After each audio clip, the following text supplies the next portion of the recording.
hasta 1970 aproximadamente, es la época de los grandes paradigmas y de las grandes teorías de la comunicación. Básicamente está ahí la teoría funcionalista, está ahí el modelo marxista de la Escuela de Frankfurt y está el estructuralismo. Eso que ustedes han debido o deberían haber llevado en teorías 1.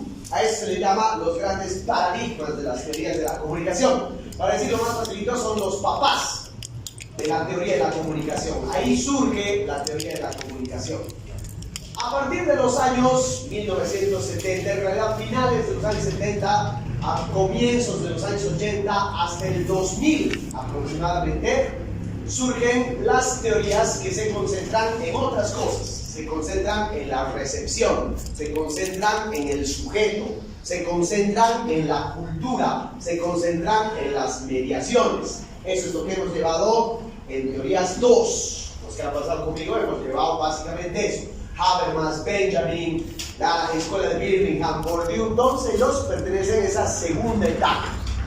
Y a partir de los 2000, concretamente, en específico, y a su debido momento les voy a decir por qué específicamente, a partir del 2001, los estudios y los enfoques de las ciencias sociales ya no se distinguen uno del otro.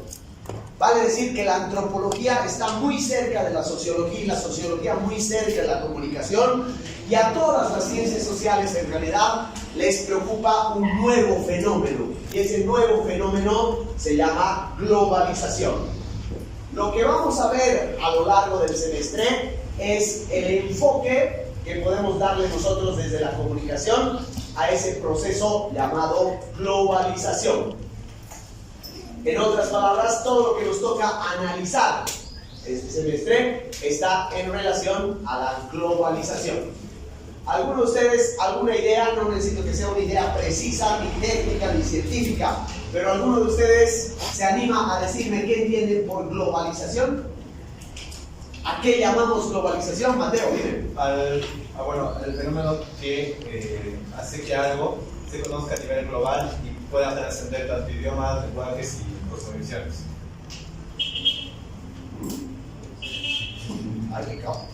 Como por ejemplo, ¿qué?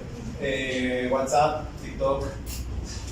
¿Alguien más tiene alguna otra idea de globalización? Sí. Pero aquí siento que la palabra globalización es como que varias teorías, varios pensamientos unidos en algo. Ya. Lo que pasa generalmente, chicos, es que cuando surgen conceptos como estos, en realidad cada uno tiene su propia definición. Cada teórico tiene su propia comprensión, su propio entendimiento. Y el concepto de globalización es un concepto que no está definido. Porque podemos apelar a lo que dice Mateo, algo que es global. ¿Cuándo ha surgido una cosa global? Por ejemplo, ha surgido cuando Alejandro Magno llega a conquistar a los persas e impone la cultura griega en todo el mundo conocido. Eso ya era globalización.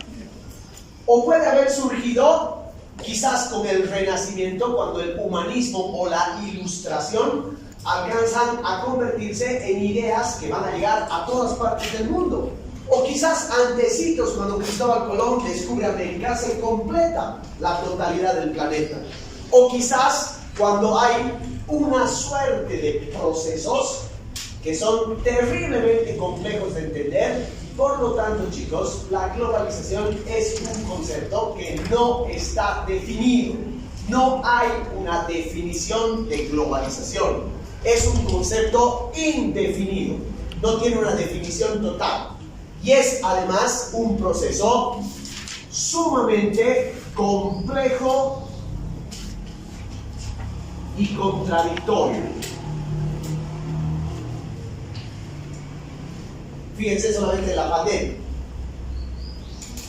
En todas partes del mundo había plataforma Zoom. La plataforma Zoom que hemos utilizado nosotros como boludos durante toda la pandemia, ¿existe en todas partes del mundo? Es el Corea del Norte. ¿Existe o no existe? ¿Sí o no? Facilito es contestar. Sí. ¿Todos la pueden usar de la misma manera? Por ejemplo, lo que ha pasado en Bolivia. que había chicos a los cuales, por ejemplo, no les llegaba el servicio de internet. Y durante la pandemia, en vez de poder continuar con el estudio, se han perjudicado. ¿Conocen gente así? El internet está en todas partes, el internet es global, pero no todos los países tienen el mismo acceso. No es lo mismo que un joven de la edad de ustedes en Dinamarca, que puede salir a cualquier plazuela de su barrio y encontrar acceso gratuito al Wi-Fi, que nosotros o ustedes que estén gastando sus peguitas para entrar a una clase durante una hora. Y además carísimo. Y además pésimo servicio. Entonces, chicos, no hay globalización como tal. La globalización es un proceso contradictorio. En todo el mundo está presente los cambios, están presentes los cambios del internet, los cambios de las redes sociales, los cambios de la tecnología, los cambios del clima. Pero no en todos lados se vive de la misma manera, no todos aprovechan eso de la misma manera. Entonces, hablar de globalización es entender en principio que estamos hablando de un proceso indefinido, que es contradictorio y que además, chicos, está en pañales. Está en pañales. Ni siquiera tenemos una mínima sospecha de qué es lo que puede pasar de aquí a futuro. No sabemos cómo va a acabar esto, si vamos a hacer una sociedad mejor, si la inteligencia artificial nos va a servir para construir, por ejemplo, relaciones más duraderas que te permitan tener un mejor desarrollo y calidad de vida, o si por el contrario la inteligencia artificial va a permitir que una empresa despida a 200,000 personas y que vivan en una sociedad donde el hambre, la pobreza, la desigualdad y la miseria sean tremendamente definitivas, y ni siquiera sabemos lo que va a pasar con el clima o con las transformaciones. Entonces, creer que podemos definir la globalización, creer que podemos entender la globalización es literalmente algo que es imposible de abarcar. Entonces, no se preocupen. No traten de definir globalización, no traten de entender la globalización, sino tratemos de entender otra cosa, tengamos otro enfoque. Y ese enfoque tiene que ver con los cambios que estamos viviendo en el mundo contemporáneo. Sobre todo cambios que tienen que ver con el ámbito económico, con el ámbito tecnológico, con el ámbito cultural y por supuesto con los cambios en nuestro pensamiento.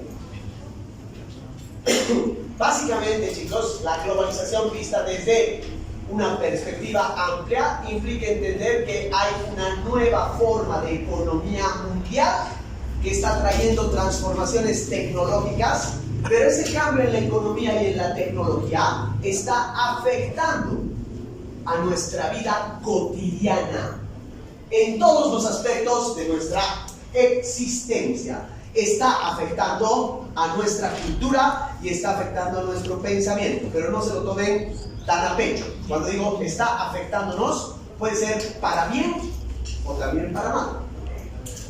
Nos afecta la globalización porque las transformaciones son tan veloces y son a veces tan radicales que tenemos que adaptarnos a nuevas formas de pensar y tenemos que asumir nuevas formas de identidad y de representación cultural. Tan rápido, de una manera tan veloz, que eso ha marcado, por ejemplo, brechas abismales entre una generación y otra. Por ejemplo, mi generación, la generación de sus papás, es una generación que ha tenido que cambiar del modelo básicamente de la máquina de escribir a la computadora. Cuando apenas nos estábamos acostumbrando a la pinche computadora, viene el maldito internet. Y cuando apenas estamos aprendiendo a manejar el punto de internet, vienen las redes sociales y nos cambia todo. Nosotros hemos tenido que adaptarnos a eso. Ustedes han nacido con el chip.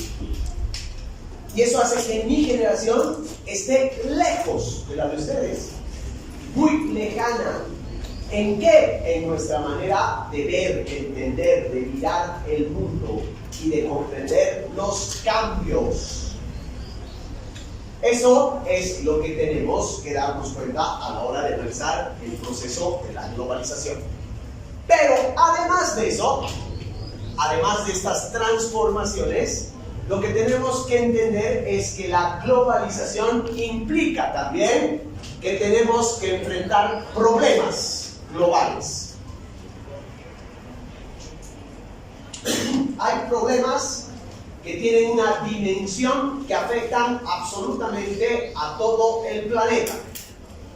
Por ejemplo, si el Brasil, que es un país autónomo, libre, una república que decide por su propia cuenta, y si en el Brasil deciden, no sé, extirpar 1 millón de árboles del Amazonas, esa decisión del Brasil nos va a afectar a todos. Y ahí se pone en conflicto una cosa muy fregada. Si lo que hace el Brasil en el Amazonas nos afecta a todos, entonces el Brasil tiene derecho a hacer eso. Ingresarían las instituciones internacionales. Eso es globalización. Que ahorita ya no tienes independencia, sino que vivimos en un mundo interdependiente. En otras palabras, si el Brasil quiere joder el Amazonas, tiene que pedir permiso. Por favor, ¿puedo joder el Amazonas? Y las organizaciones internacionales van a decir sí o no. A lo mejor organizaciones internacionales van a decir págame. Eso es la globalización. Esos problemas son los que en este momento, constituyen nuestro modo de vida. Constituyen nuestro, si quieren ustedes, nuestra visión cotidiana de las cosas. Y por supuesto que fuera de esos problemas, lo que nos debe preocupar a nosotros por la profesión que hemos elegido son esos problemas que engloban la comunicación. Ojo chicos, que cuando hablamos acá y cuando hablemos acá de comunicación, ya no estamos hablando solamente de medios, como lo hacían a principios del siglo XX los funcionalistas o la escuela de Frankfurt. Estamos hablando de una comunicación que ya ha superado su concepto mediático. Y estamos hablando de otras formas de comunicación. Y la comunicación tiene que ver con transformaciones que se han dado en el plano digital, por ejemplo. Pero el plano digital ha cambiado tu comunicación con el mundo. Me voy a explicar mejor. Si un extraño ajeno los saluda por el chat del Facebook, ¿le contestan? No mamen. No mamen. Las probabilidades de que le contestes son muchas. Y sin embargo, si un extraño se sienta al lado tuyo en el trufi y te habla, entonces tu relación con esa persona va a ser de temor, de miedo. Solo la comunicación digital ha cambiado por completo las otras formas de comunicación.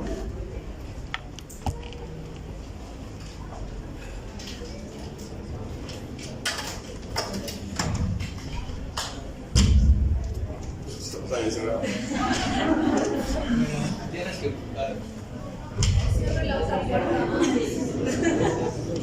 Sí, pero no se puede.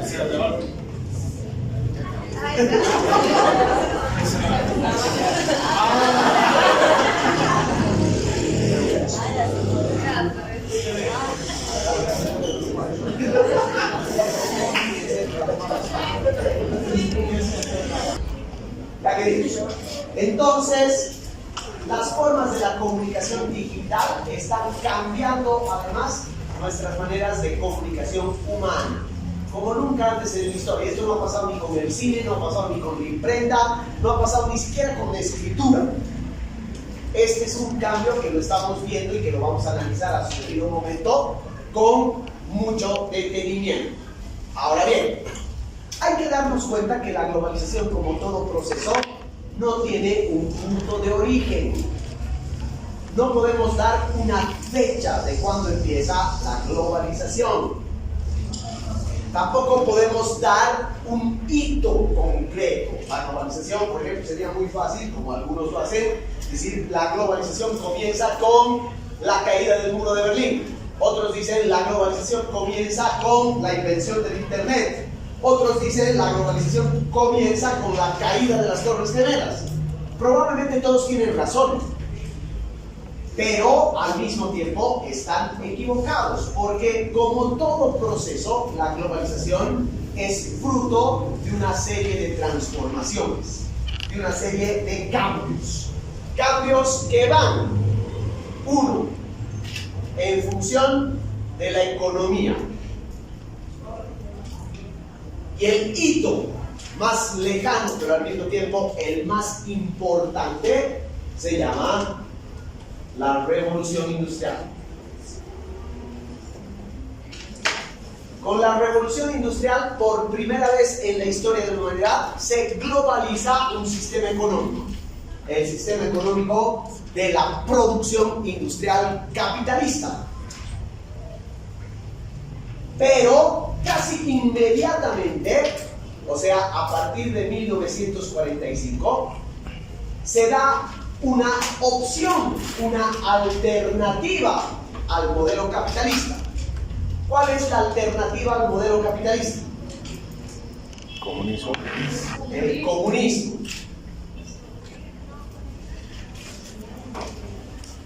Y también por primera vez en la historia de la humanidad se da una situación terrible, porque el mundo se parte en dos. Primero en 1917, cuando se da la Revolución Rusa, y los rusos empiezan a construir un imperio que se va a llamar Unión Soviética, y que va a llegar un momento en que las dos más grandes potencias del mundo ya no son ni Inglaterra ni Alemania, sino Estados Unidos y la Unión Soviética.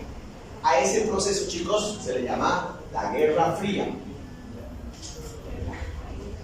Con la Guerra Fría va a haber un momento de tensión política, económica, militar, científica, espacial, cultural y hasta deportiva entre dos bloques, dos potencias que aparentemente representan dos modelos alternativos. Pero en los años 60 es un poco, se va a dispersar. La gente, sobre todo los jóvenes, sobre todo los chicos, el movimiento hippie, el movimiento feminista, el movimiento por los movimientos civiles, perdón por la redundancia, de los negros, los movimientos independentistas, etcétera, etcétera, van a hacer estallar el mundo, lo van a poner de cabeza, y por un lado el comunismo se va a desprestigiar, y por otro lado el capitalismo va a perder su legitimidad. Ese momento histórico va a hacer que la sociedad se cuestione y diga, puta, yo no me siento identificado con el comunismo, pero tampoco me siento identificado con el capitalismo. Y entonces hay una crisis que va a abordar todos los aspectos de nuestra vida. Y por eso en los años 70, los hippies que en los años 60 decían paz y amor, iban por el mundo libres, hablando de, básicamente, una liberación del mundo. En los años 70 esos hippies están deprimidos, están emputados, están hartos, y el mundo está en una violencia inédita, una violencia que no va a alcanzar a que las sociedades se comprendan a sí mismas. Piensen en lo que ha pasado en Latinoamérica. En Latinoamérica en los años 70 había unas dictaduras brutales. ¿A quién ha reprimido Banzer? A los changos. ¿A quién ha reprimido Videla en la Argentina? A los estudiantes, a los chicos. A la izquierda. Tanta violencia va a generar que se generen alternativas. ¿Qué hacemos ahora? No podemos responder a este modelo. Y paralelamente a esto, va a haber un crecimiento de los medios de comunicación de masas, sobre todo y particularmente la televisión vía satélite. La televisión vía satélite es también un proceso de globalización. Claro que es en el plano de lo virtual. En determinado momento lo que va a ocurrir con la Guerra Fría es que va a haber a principios de los años 80 un movimiento generacional de chicos que se van a imputar, pero es lo que ha pasado, se van a imputar de los hippies, se van a hastiar del discurso de la izquierda y van a declararse a sí mismos como capitalistas puros. A eso se llaman los yuppies. Los yuppies se van a declarar materialistas en su manera de pensar. El capitalismo se va a agudizar y contrariamente el comunismo y el socialismo van a empezar a decaer. Y a ese proceso, a ese periodo histórico, le llamamos el neoliberalismo. Este es el punto de partida de todos nuestros problemas. El modelo neoliberal, la imposición y el triunfo del modelo neoliberal va a marcar la ascendencia del capitalismo. Y este modelo neoliberal es lo que va a determinar hasta el día de hoy el rumbo de nuestras vidas. Para decirlo bien clarito, ¿qué es lo que les estoy queriendo decir? El neoliberalismo es un modelo que ha triunfado en todas partes del mundo. No hay ya un modelo alternativo. No existe un solo país en el mundo que no sea neoliberal. Aunque Cuba, aunque Corea del Norte, aunque la China, aunque Rusia, o aunque Bolivia, la Argentina y Venezuela y Nicaragua se digan que son socialistas o neosocialistas, es mamada. Silencio, hermano, no hagas comentarios, a no ser que levantes la mano y digas algo inteligente. En ese proceso, el triunfo del neoliberalismo es un triunfo real, pero al mismo tiempo es un fracaso de la humanidad. Es un fracaso total del ser humano. La pregunta es, ¿qué es el neoliberalismo?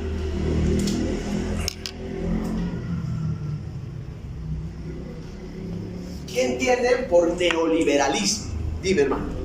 Creo que tiene que ver con la reducción del poder del Estado y con el endeudamiento de los países en desarrollo. Algo así. ¿Alguien tiene alguna idea más precisa? A ver, durante 14 años, levantad tu mano, durante 14 años, el gobierno del MAS nos ha dicho, nosotros somos un gobierno que combate el neoliberalismo. El discurso del nuevo socialismo es un discurso antineoliberal. En 14 años que nos han dicho somos antineoliberales, ¿quién nos ha explicado qué es neoliberalismo? ¿Qué dices? No, le decía más preciso, es un libre mercado, es un modelo de libre mercado, no se basa en el Estado. Ok, vamos a analizar por partes, ¿ya? El modelo que se llama neoliberal es un modelo que nace en los Estados Unidos, concretamente en una corriente del pensamiento económica surgida en la Universidad de Chicago en los años 60 y 70. La escuela de Chicago, que los gringos llamaban los Chicago Boys, son un grupo de economistas que han formulado su idea de cómo construir una economía más fuerte en los países. El pensador líder de ese movimiento y se llamaba Milton Friedman. A este se le considera y se le dice el padre del modelo neoliberal. ¿En qué consiste el pensamiento de los Chicago Boys? Básicamente partir de la idea de que los estados del mundo, para progresar, para creer, para tener una economía más fuerte, tienen que buscar un aliado. Los estados solitos no van a poder crecer en su economía. Y ese socio del estado necesariamente tiene que ser la empresa privada. Tiene que existir una sociedad directa entre Estado y empresa privada, para que me entiendan históricamente un poquito mejor, chicos. En la Edad Media, la sociedad era entre el Estado y la Iglesia. Durante la Ilustración se buscó, nunca se logró, pero se buscó una sociedad entre el Estado y los intelectuales. La razón. Cuando viene la Revolución Industrial, se busca una sociedad entre el Estado y los sindicatos. Pero en los años 70, Friedman plantea algo por primera vez radical, una sociedad entre Estado y empresa privada. En esa sociedad, dice Friedman, lo que tiene que hacer todo Estado es lo que ha hecho el Cupa ahí: deshacerse de todo lo que tiene. El Estado no puede ser administrador. El Estado no puede tener empresas. El Estado de por sí es una gran maquinaria, dice Friedman, que es corrupta e ineficiente. Todo Estado es, ya demostrado en la historia, que es corrupta e ineficiente. Por lo tanto, lo que hay que hacer es privatizar todo. El Estado se debe deshacer de todas sus formas de producción. Por ejemplo, si un Estado es dueño de las minas o dueño del gas o dueño del petróleo, todo eso tiene que pasar a manos privadas. Si un Estado es dueño, por ejemplo, de una planta de azúcar o de una planta de urea o de una planta de energía, todo eso tiene que pasar a la empresa privada. Si el Estado es dueño de la luz y del agua y te cobra por esos servicios, eso tiene que pasar a la empresa privada. Y aquí viene lo más terrible. Privatizar implica privatizar la educación, privatizar la salud y privatizar la cultura. En otras palabras, el sueño de los neoliberales es una privatización absoluta. Según Friedman, la empresa privada es 1, más eficiente y 2, menos corrupta. Y por tanto, quienes deben controlar la economía no son los gobiernos, sino es la empresa privada. De esa manera, los estados van a tener la suficiente capacidad para que con la plata esa de la privatización se hagan más carreteras, se permita mejorar, por ejemplo, los servicios de aduanas, se permita el Estado reducir impuestos, porque la lógica es que el Estado no se puede hacer cargo de ningún tipo de producción ni de servicios. Este modelo, chicos, sencilla y llanamente, es un modelo absolutamente inhumano y bestial. ¿Por qué? Porque lo único que piensa es en la maximización de beneficios. Si tú tienes una planta productora de azúcar, que es del Estado, o sea, de todos nosotros, y vendes esa planta productora de azúcar a la empresa privada, La empresa privada lo que va a hacer es decir, esta planta de azúcar me tiene que rendir plata a mí. ¿Qué es lo primero que van a hacer? Claro, vas a votar gente. No te necesito a ti, ni a ti, ni a ti, porque el trabajo de ustedes tres lo puede hacer una sola persona. Entonces, fuera, chao. El modelo neoliberal implica una mentalidad absolutamente materialista.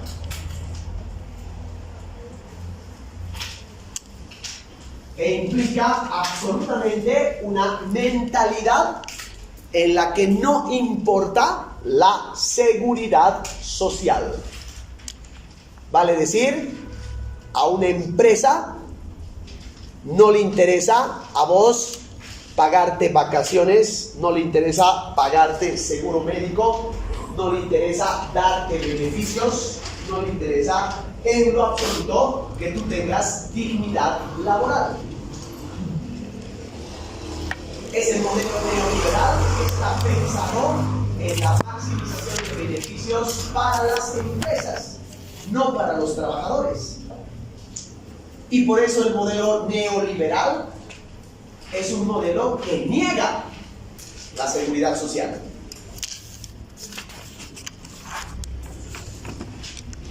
Ahora, como todo modelo, si es un modelo que tiene un aliado, en este caso la empresa, el enemigo de este modelo es el sindicato. Por lo tanto, Friedman dice literalmente, a futuro, nuestros países lo que tienen que tender es a eliminar el poder sindical. Eliminar, por tanto, la participación de los obreros en la definición del Estado.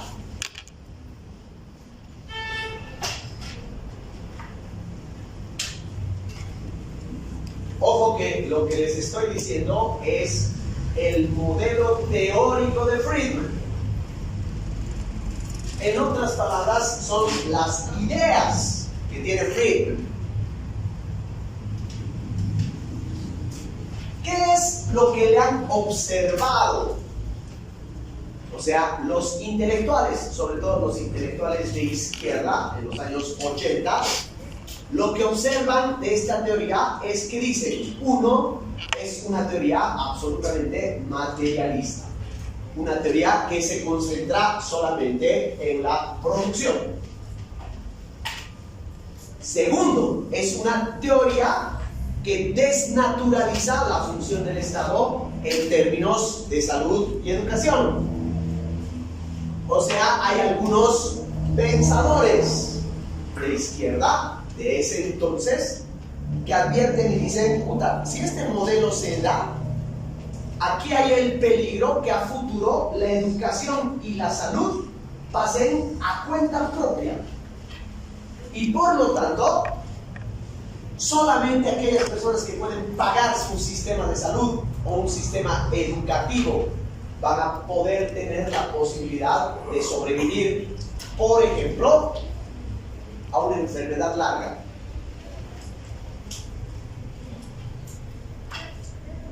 Y por último, aunque los menos, pero algunos teóricos, como Bourdieu en su momento, dijo, este modelo neoliberal no toma en cuenta, es más, desprecia por completo la cultura, la identidad, los significados frente a lo cultural. Y la única cultura que prima aquí es la cultura de lo material.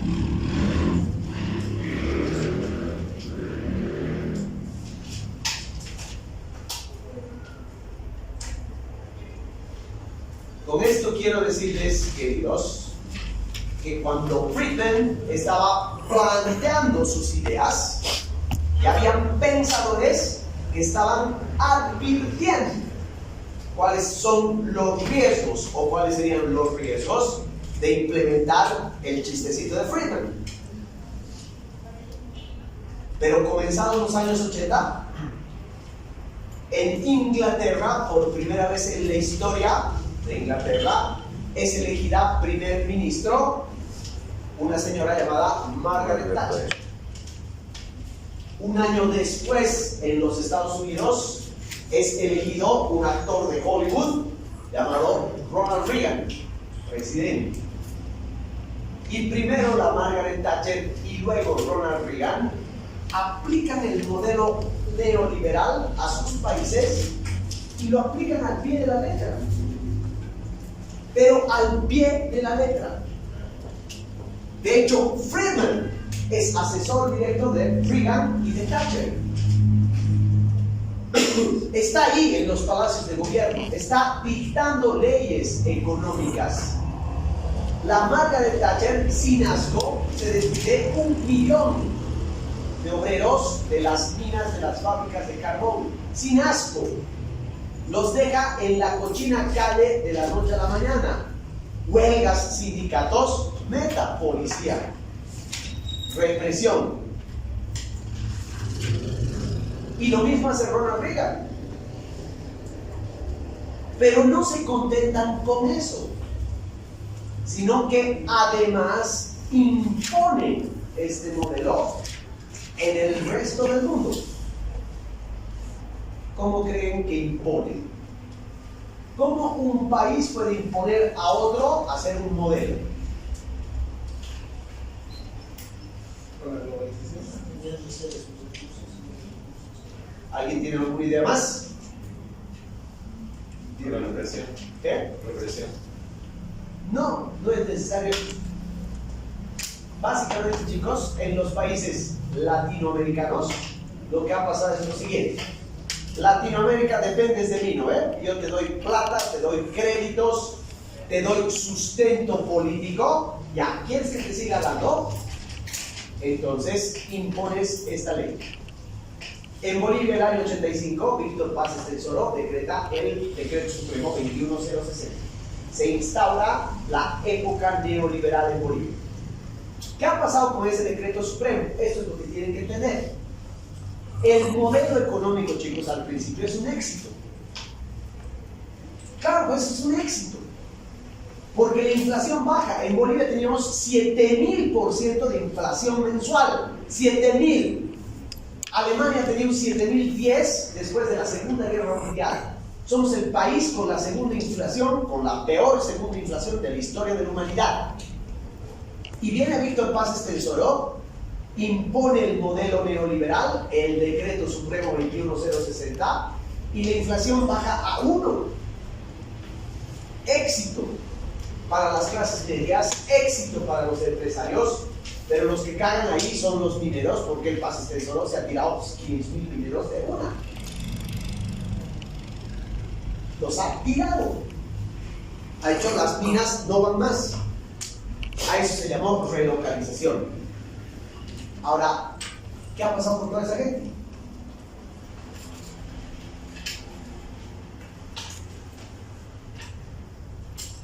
Han cagado.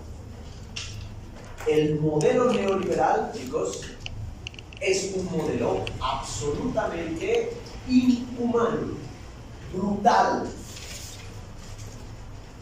Y eso ha pasado en toda Latinoamérica, ha pasado en toda África y ha pasado en el Asia. Solo que en Asia, en los años 80, ha habido un fenómeno. Los asiáticos han impuesto un modelo neoliberal en sus países, protegidos por los Estados Unidos, pero los asiáticos han desarrollado tecnología que los Estados Unidos y Europa no pueden desarrollar. Por ejemplo, automóviles. Han hecho automóviles baratos y los han empezado a exportar a todas partes del mundo. Han creado la Sony y han hecho el Walkman, han hecho televisión. Han desarrollado cosas que otros países no han podido. Y muy pronto las economías del Asia, no hablando de Japón, han empezado a desarrollarse bajo el mismo modelo. Eso, a esa etapa, los historiadores le llaman la era de Thatcher, o también le dicen la era de Reagan. Porque en pocas palabras, chicos, el modelo neoliberal se globaliza. El modelo neoliberal básicamente se convierte en un modelo que va a ser parte de todas partes del mundo, pero a un costo social sin precedentes.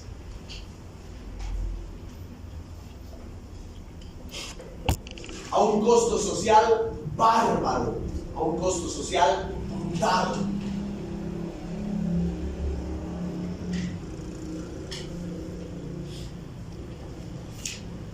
Lo triste de esto es que sigue presente este modelo. Y lo peor es que no hay otro. Hasta ahorita, desde el año 80, nadie más ha propuesto un modelo alternativo. Porque te maman, ¿no? El gobierno del MAS te ha dicho, vamos a nacionalizar las empresas productoras de energía y gas. ¿Han nacionalizado el gas? Claro, han nacionalizado, pero el 50%. El otro 50% sigue en manos extranjeras. Sigue siendo privado.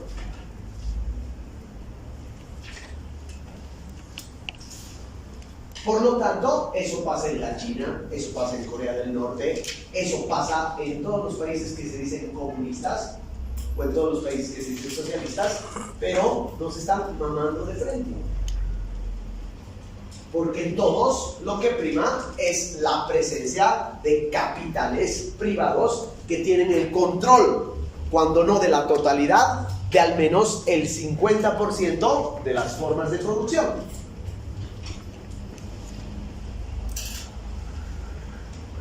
Y hasta el día de hoy no hay un solo modelo alternativo. Consecuencias, ustedes solamente en el plano humano se pueden dar cuenta. Si estarían en Chile en este momento, ustedes, para estar en este curso, en esta materia, tendrían que haberse prestado plata. La educación en Chile es absolutamente privada. No hay universidad estatal. Hay universidades del Estado, pero al mismo tiempo son privadas. ¿Por qué? Porque tienes que pagar. Para pagar, la única forma que tienes de pagar eso es que el Estado o un banco te financie tus estudios. Entonces, estudiar una carrera como comunicación, digamos, te cuesta o te va a costar, no sé, $200,000 en 5 años. Te van a prestar $200,000, pero después te van a cobrar. Vas a salir al mercado laboral y te va a decir, no hay trabajo. ¿Cómo mierda pagas eso? Chicos, en Chile es tan grave el asunto que esos chicos han nacido endeudados y sus hijos y los hijos de sus hijos. ¿Por qué creen que había tanta revuelta, tanta manifestación en Chile hace 2 años? Y no estoy hablando de los Estados Unidos o de Europa, estoy hablando de Chile, aquí sí. En prácticamente todos los países del mundo, yo lo sé, a mí me ha tocado vivir, si no tienes plata y tu mamá o tu papá tiene cáncer, estás jodido, te has endeudado para siempre. Estás jodido. Si no tienes seguro, estás ya. Ahora imaginen países donde ya no hay seguro. Aquí tenemos seguro. Algunos, poquitos, tienen seguros. En la universidad, los trabajadores de la universidad y ustedes también como estudiantes son los privilegiados por tener seguro. Que aunque sea una mierda de seguro, es algo que nos ahorra una cantidad enorme de plata por lo que tendríamos que pagar simplemente de tener gripe. El modelo neoliberal, queridos, es un modelo que ha triunfado en todas partes, pero al mismo tiempo ha fracasado en el plano humano, para decirlo de una manera más poética y más bonita, como lo expresa Ulrich Beck. El modelo neoliberal es un triunfo de la economía, pero un fracaso de la humanidad. Ahora, lo peor de todo no es eso. Lo peor de todo es que tanto Ronald Reagan como Thatcher van a tener no solamente una idea neoliberal y van a imponer un modelo neoliberal en todo el mundo, sino que además de por sí tienen una mentalidad conservadora. ¿Qué quiere decir conservador? ¿Qué es una persona conservadora?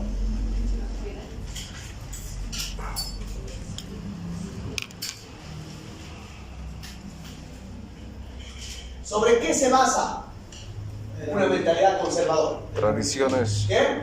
La religión. Un factor determinante es la religión. ¿Otro? Tradiciones. Sí, la tradición, el patriotismo es otro factor determinante. ¿Qué más? Los valores. El pensamiento conservador se puede resumir en una patria, en tres palabras.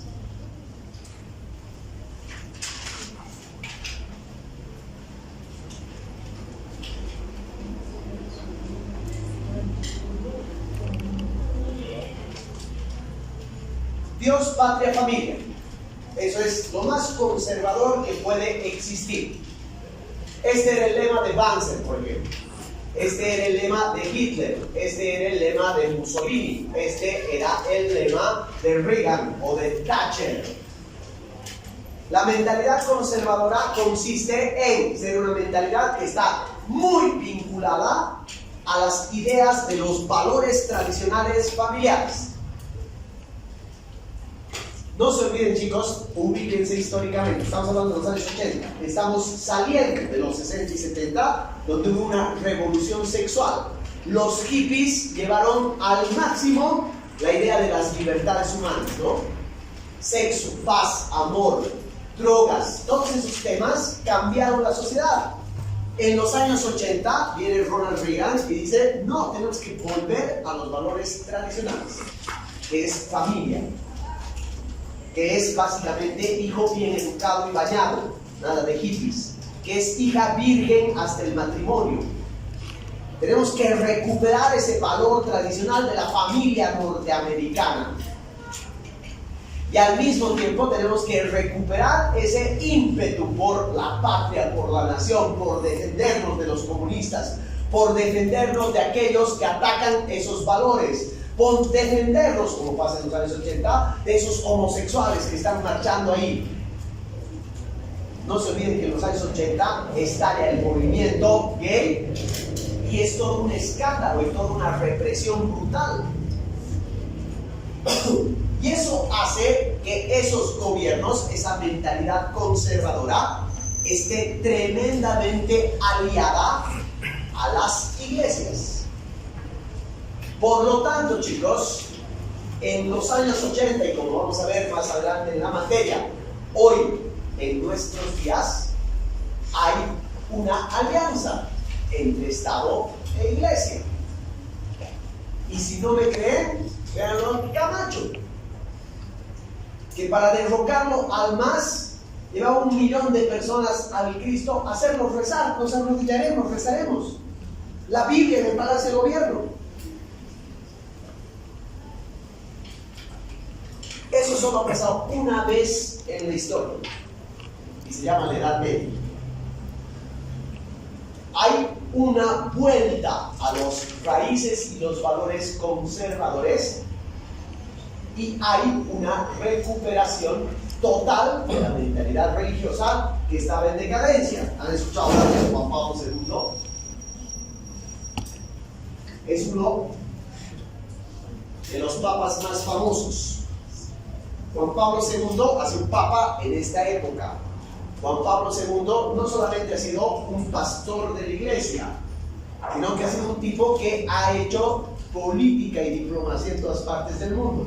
Si ustedes leen y buscan, van a encontrar ahí Juan Pablo II, el papa viajero, porque era realmente un peregrino, iba a todas partes del mundo, llegaba hasta Bolivia. Pero ¿qué hacía en ese peregrinaje? No difundía el cristianismo, negociaba con los gobiernos, hacía acción diplomática. Entonces la Iglesia Católica, como todas las iglesias cristianas, desde entonces que estaban en su apogeo también, entran en pacto con los sectores políticos. Y volvemos a una mentalidad conservadora en la cual el enemigo número uno de esto se llama el intelectual.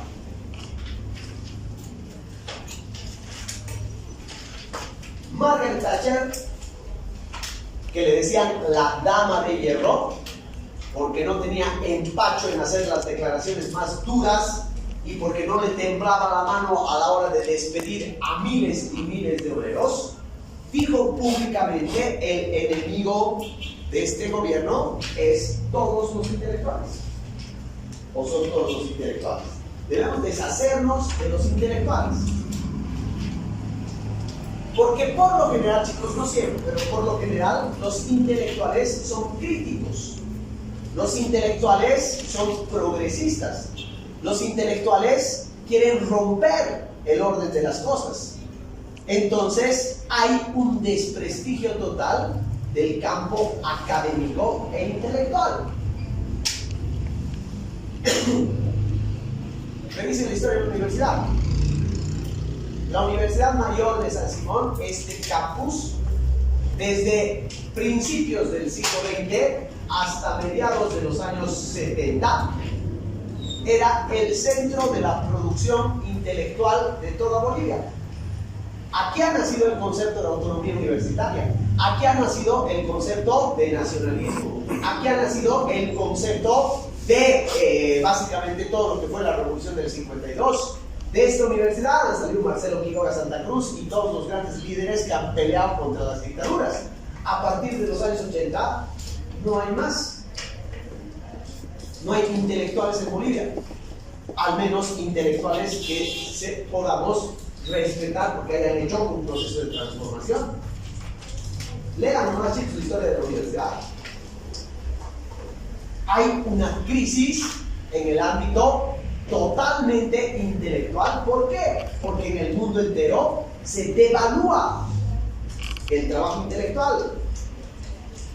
A los intelectuales se los considera prescindibles. Y se prioriza la cuestión técnica en vez del pensamiento intelectual. La prueba está en ustedes. Si hablamos con la gran mayoría de ustedes, compañeros, y les digo, a ver, hagan una crítica a la malla curricular de comunicación, ¿qué es lo que le falta a esta malla curricular? El 90% de ustedes va a decir lo que hace falta son materias prácticas. Nos falta práctica. En el fondo tienen razón, pero ese pensamiento y esa necesidad al mismo tiempo es la negación de la universidad. Porque, chicos, si quieres aprender a manejar Photoshop o a manejar una cámara, anda a un instituto o bajarte un tutorial. La universidad no puede reducirse a enseñarte a manejar un equipo, porque la universidad es conocimiento, la universidad es crítica, la universidad es debate, la universidad es pensamiento. Pero ¿cuántos de sus compañeros, cuántos de ustedes valoran eso? Y eso es porque ustedes no tienen la culpa de esto, pero eso es porque ustedes ya han surgido, nacido y crecido y se han formado dentro de una mentalidad absolutamente neoliberal. aunque tengan grandes ideales, por ejemplo, la transformación social o la igualdad social o la protección del medio ambiente que muchos chicos quieren, su mentalidad está en lo técnico. Y eso dice que el mundo en este momento es un mundo que al concentrarse en lo técnico se está concentrando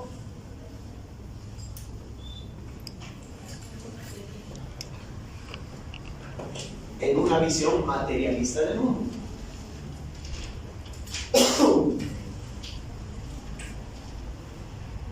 Ese materialismo en el que vivimos no es necesariamente el materialismo de priorizar la plata, que sí lo es. No es necesariamente la idea de priorizar tener autos o tener el último celular. Para muchos sí. Pero ¿dónde se nota el materialismo? Yo puedo hacerles una pregunta concreta en este momento y decirles, a ver, sean sinceros y díganme, ¿cuántos de ustedes están estudiando esta carrera para construir una mejor sociedad?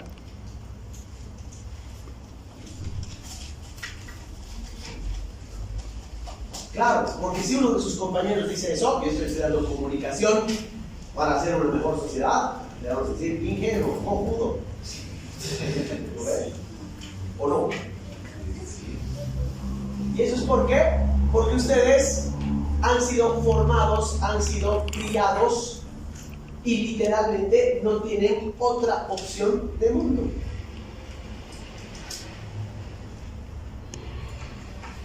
Eso es lo que el modelo neoliberal está generando en nuestras sociedades.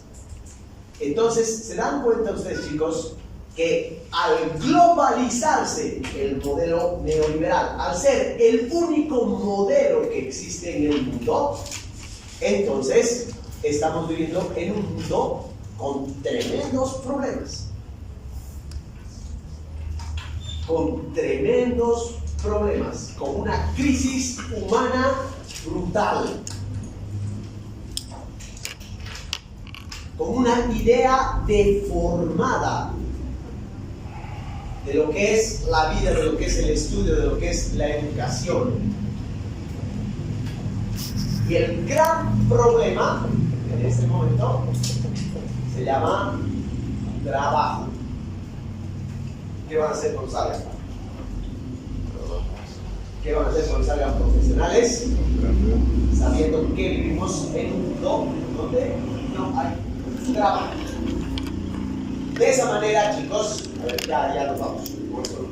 De esa manera, lo que vamos a hacer nosotros es ir ubicando algunos de los problemas más sobresalientes que tenemos, analizar esos problemas desde la perspectiva de diversos autores. Vamos a ver un chingo de autores, un montón de autores.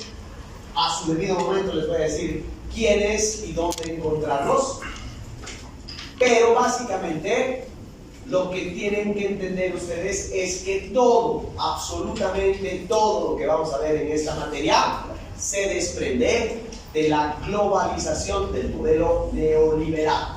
¿Estamos claros con eso? Sí. Ya, nos vemos el jueves.